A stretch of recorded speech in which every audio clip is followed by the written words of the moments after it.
અમે આજે અમારે તાલુકા માટે રડવો પડે।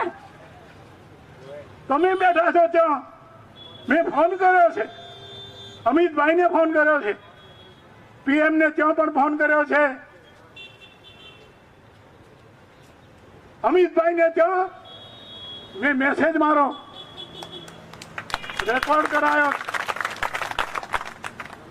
આવી સામાન્ય બાબતમાં અમારે રડવું પડે ને આજે 80 વર્ષે પહોંચવાના અમે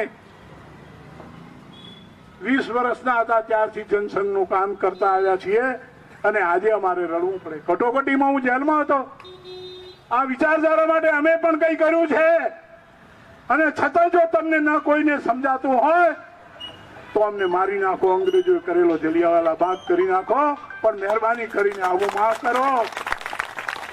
રોજ રોજ અમારે મરવું એના કરતા એકવાર મરવું સારું। બહુ દુઃખ સાથે આ વાત, કોકરેજ અને ધાનેરાને છોડી દે તો પણ શું કામ અમારી પાછળ પડ્યા છો? કયું અમે પાપ કર્યું છે? કયા ભવનું અમારી સાથે વેર વાળો છો? અમારો આત્મા રડે છે। સુખી નહીં થાવ, સુખી નહીં થાવ।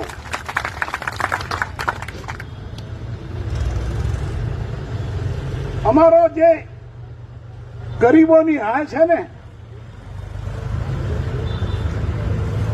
એ હાય લાગ્યા વગર નહીં રહે। ભલે આજે મજા કરો, ગાડીઓમાં ફરો, નેતા થઈ જાઓ, રૂપાળા મોઢા લઈને આવો, ટાઈટ કપની પહેરો અને હાથ ઉછાળી ઉછાળીને વાત કરો, કાલે માથું નમાવીને રોવાના દાડા પણ યાદ રાખજો।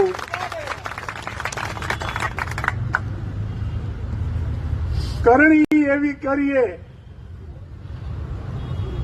કે જયારે મોત સામે આવ્યું હોય ત્યારે હસતા હસતા જઈએ, પ્રભુ મને તે આ આપ્યું તું, મારી બુદ્ધિ, મારું ધન, મારી શક્તિથી મેં આ સમાજનું ભલું કર્યું છે। તમે કહેશો શું? તમારા અહંકાર સિવાય તમે શું પોષ્યું? કયો તમારા મનની અંદર પ્રજાના ભલાનો ભાવ હતો અને કયું કામ કર્યું એ ત્યાં તો પૂછવામાં આવશે।